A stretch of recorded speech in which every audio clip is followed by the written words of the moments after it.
Well, coming to the now crisis of the world, COVID-19 or coronavirus, what are the challenges of COVID-19 on socio-economic and political, especially in diplomatic relationship of the Horn of African countries, and what should be done in order to overcome this problem at all? COVID issue is, it's not a specific phenomena that can be, tagged to a single country, and all countries are. It's become a threat for the entire world, even for the developed ones. So this region is no different. The countries in this region still share the threats and even the chaos because of COVID-19, the economic issue, the security issue, the social issue, all are in it. And the health aspect of this COVID is there. So I told you before, there is population movement between these countries, and which is really hard to stop. But we know that the countries have been taking a serious measure on people's movement around the borders. But they can, even if they stop the people's movement, but they cannot stop their relationship. So the relationship between governments and the states and sharing experiences and working together would really mean a lot. So exchanging ideas and working together and sharing experiences, and to that level, maybe also referring back to their experiences earlier would be an advisable alternative. Hopefully they are doing, and we always hear in the news that the Prime Minister of Ethiopia, Dr. Abiy, calling his partner countries, neighboring countries, leaders, and discussing with them how they are working and sharing experiences, and which should be encouraged. And this should be encouraged to the large level, and if support is needed, they should support to the level of their capacity. Actually, that's all I can say. Well, what are the main challenges and bottlenecks for the lack of sustainable development and lasting peace in the Horn of Africa? There could be a lot. So you can list a lot of problems that are, hindering the realization of economic integration of these states. So the first and foremost would be the peace and stability issue. So the countries are doing a lot of homework in terms of stabilizing their respective nations. So without working on this, it's hard to stabilize the region. So the homeworks are given not from within, it's an assignment given from external forces, but you cannot say this body or that body did that, but you can sense it, and they know it actually. But here is the diplomatic, the importance of diplomacy, how to combat this problem, how they can work together to mitigate the issue. Conflict is not a new phenomenon for this region. It's a long-lasted phenomenon. Ethiopia has suffered a lot in civil war. Djibouti also suffered a lot in civil war. Eritrea, Sudan, and South Sudan, Somalia, still in it, even Kenya. These all countries have common features. They are tired of it. None of these, if you ask these countries, none of them are in favor of it. But still they want to realize peace and stability in the countries, but they are still struggling in it. You ask why, nobody would answer the why. So just finding the root cause of this problem would be helpful, as I think. So if you treat the symptom, you are not healing. So you have to find the root cause instead of treating the symptom. Just after you find the root cause, then you cut the root, it gets dry. They can enjoy. Well, is that easy? Definitely it is difficult. So they have to start the discussion. They shouldn't take it for granted. They should establish a serious an independent institution or strengthen the IGAD. Otherwise, Ethiopia should treat the Horn region's diplomacy with a very exceptional role and assignment, because the Horn stability issue is not only the issue of the member countries, it is also the issue of Ethiopians. Ethiopia is a country of over 100 million people, while there is Sudan, and adding Eritrea, adding Djibouti, Kenya and the others, it would be a 250 million people. So this means a lot of people living in the region, sharing from all the consequences of war, drought, famine, migration, and a lot different kinds of traitors, even hopelessness by itself, and unemployment, and all the problems coming out of it. So when is the time to sit down and to think for this generation? When is the time to educate the people? When is the time to feed the people? When is it? It's now, not tomorrow. So you have to assign, Ethiopia has to assign a specific minister, a shadow minister, whatever we say, who would critically follow up this. And an office whose task is just following up the case of the Horn region. Because Ethiopia, while doing its own assignment within the country, another assignment would be given to her, indirectly through other country. And maybe Eritrea will be given an assignment through other countries as well. So this should be critically seen. Well, yeah, experiences could also tell us what's going on around this country, and nobody has, sworn, nobody has, dreamed even to bring instability to its own country. Nobody wanted to end up in that fate. Neither.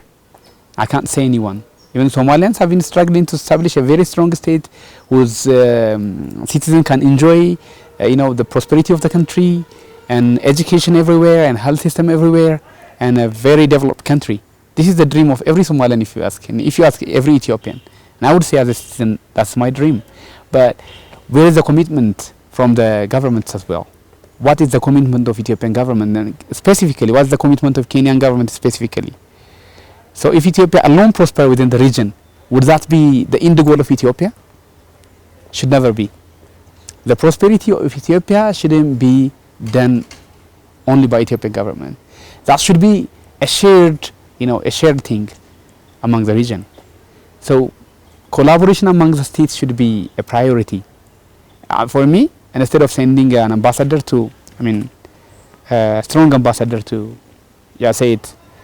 strong ambassador to a specific state, I would say just establishing an office for Ethiopian government who would critically follow the Horn issue. Yeah, you can say the Horn Affairs Office, of Kenya, the Horn Affairs Office of Ethiopia, the Horn Affairs Office of, Eritrea, like that. A regional office with a huge budget, with a huge attention, with a huge support, So you will see the result at the end. That's what I dream. Coming to the construction of the Grand Ethiopia Renaissance Dam, or JET, now the update is, becoming worse more than ever. Since the beginning of the construction in 2011, Ethiopia, Egypt and Sudan has been holding different consultative meetings here in the capital of Ethiopia, Finfinne, and in Sudan as well as in Egypt of Cairo, but failed to produce any tangible results. Why this, and what their main challenges for their now disagreements? Yeah, you obviously can trace back from the disagreements that have been recorded every treaties and meetings held. No treaties have been effective, no discussion have been effective, no meetings have been effectively concluded, because everybody wants us to win alone. Actually, Ethiopia didn't want to win alone, which is honest, but this should be a win-win for the three countries. Perhaps for Sudan, it's not as a very serious challenge as Egypt was. However, Egyptians' interest, their desire is entirely to stop the dam and Ethiopia to focus on other issues, which is visibly, openly being told by their media outlets, by their governments, by their diplomats, even through other countries as well. The influence is a lot. It's massive. The Jared issue is not and should not be actually an issue of Ethiopia. It should be an issue of the whole countries who share the Nile Basin. So the upstream countries have never benefited anything from the Nile River. And with a lot of people suffering from hunger and starvation, with a lot of people living without electricity, with a lot of people suffering from migration, with a lot of people with huge demand of energy, but still these people are being subjugated not to benefit from their own resources. They are not, asking Egypt to export energy for free, to export water for free. They are demanding their own water, benefit from it and release it. That's it. As simple as this. What makes it complicated is because the suspicion and the baseless suspicion of Egyptians is actually baseless. There was a discussion being held since start of the dam, though it was not fruitful. The international law would allow Ethiopia to do an independent study over the impact of the dam and present it to Sudan and Egypt without even involving them. This is very clear. So you can mention even experience of other countries. America has rivers that flow to Mexico and other countries, but America has never asked the permission of Mexicans to build a dam. Uruguay has a river that flows through Argentina. There was a dispute, but the international law didn't prohibit Uruguay from building a dam. Okay? There is also an issue between Spain and France. Ethiopia is not a new country, and the issue of the Nile is not a single phenomenon that you can mention throughout this world. There are similar issues. Why would the issue of Nile be a special issue, even for Americans? I mean, Americans could have shared us their experience as well, whenever being an observer, and lately they grew into negotiator role. Anyhow, they could have shared their experience with the river they share with Mexico. They haven't asked that. They build a dam, and they release it, and Mexicans can do whatever they want. Even Ethiopia should have been praised for all the careful measures it took about the dam issue. Was transparent enough. Okay? If I have to be transparent to you, I could be transparent to you to the level that doesn't affect my privacy. So should Ethiopia make all its private issues public for the sake of Egyptians? That wouldn't be and should never be. So as long as Ethiopia is not obliged even to be as transparent as it is to the level she is, being innocent. But the pressure that is coming directly from Egyptians and indirectly through other groups like the Arab League and through the US and the World Bank is not acceptable actually. So the measure taken by the Ethiopian government is absolutely perfect, and I would say even it is late, because Ethiopia shouldn't be in that agreement on that table. It was my wish that Ethiopia would deny that appearing on that table, but it's okay. But Ethiopia's, the leaders were wise enough to go there and sit on the table and to see how the discussion went on, and finally when they found out that everything being done behind the knowledge of Ethiopian government is really harming the benefit of Ethiopian and compromises all the benefits Ethiopians, the fair benefits of Ethiopians, then they should refrain, and they did it, and that's perfect. Well, again, Ethiopia should never ask anyone's permission to fill the dam. Still, again, this would underline, the international law would underline that Ethiopia has all the right to do that. So I don't think, the day before yesterday, I think Ethiopia has presented, it is 32 or 22, if I'm not mistaken, just it's a stand to the Security Council that Ethiopia would never ask anyone's permission to fill the dam, that's perfect. So we have a lot of people starving from lack of food, but we have all the resources. So look, you have children, you have cereals in the house, so your children ask you for food, so the only thing you do is to cook and give them. So should you ask, whose permission should you ask then? No.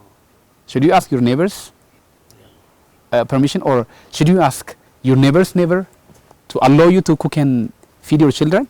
Never. So why would Ethiopian government ask permission from Egyptians to feed its own people? Why? We are not paying taxes for Egypt. We are paying taxes to Ethiopian government, and it's our money, and it's our dam. It's my dam. It's not Egyptian's dam that we ask permission, and we are not the colony of Egypt. We are Ethiopians. We are a sovereign country. We are. But one issue can be raised by Egyptians about how the dam is safe enough and how the dam wouldn't cause any harm on the downstream countries like Sudan and Egypt. Well, that would be an appropriate question from their side. And on that, Ethiopia is also working. So there are a panel of experts, two people joined that committee, and together 10 people, two people from the three countries, from Ethiopia, Sudan and Egypt, and 4 other people from the international committee joined and have been doing a rigorous research and presented the research document several times. And Ethiopia's interest is still to benefit its own people without causing any significant harm on these countries. As long as this is secured, I don't know why this question is being raised now and again, except it is being jealous why Ethiopia becomes prosperous country, why it feeds its own people, why the people get power, and all these things. Well, to what extent Ethiopia can use its own resources for the development of one's own country? To what extent Ethiopia can use its own resources? Because Abay or Nile River is resources from Ethiopia, as we all know. So to what extent Ethiopia can use its own resources for the development of one's own country?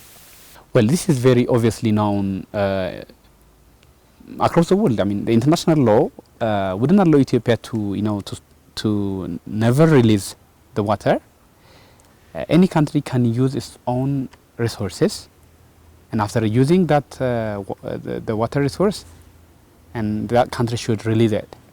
And Ethiopia is doing that to the extent that it can utilize the water, and to the extent that that water wouldn't cause any significant harm to the downstream countries. Ethiopia can do that. But without Ethiopia even building the dam, do you know how much harm is being caused on Sudan? Every year there is flood. Every year. But with this dam, that threat would be resolved. So the Takezi issue is a good example. Sudan can speak about that. How Takezi is really, really harmful to Sudanese. After Takezi during the dry season is a very small water. And during the rainy season it becomes huge. And then it causes too much harm. And finally after the dam is constructed, so now the Sudanese, it wouldn't be a threat on them. So they built another dam following that. And they are enjoying from the development that comes out after that. And again, this church would be a good solution for Sudanese in preventing the flood, even for Egyptians. Once I remember when the late Prime Minister Meles said during the inauguration of the building of the dam, he said word by word, had Egyptians known how this dam is beneficial to them, they would have supported us. But since they are now willing to support us, we will carry out the construction by ourselves anyhow. But still, we owe them. I mean, they owe us. They owe us. What they owe us is we are, we are resolving their potential problems and their long existed problems. So if you see the Sudanese stand, Sudan would go with Egypt to maintain its good relationship with Egypt. But Sudan really knows which is beneficial for her. And Sudan's stand, still Sudan is complaining a lot about the Jerd issue because she knows it very well.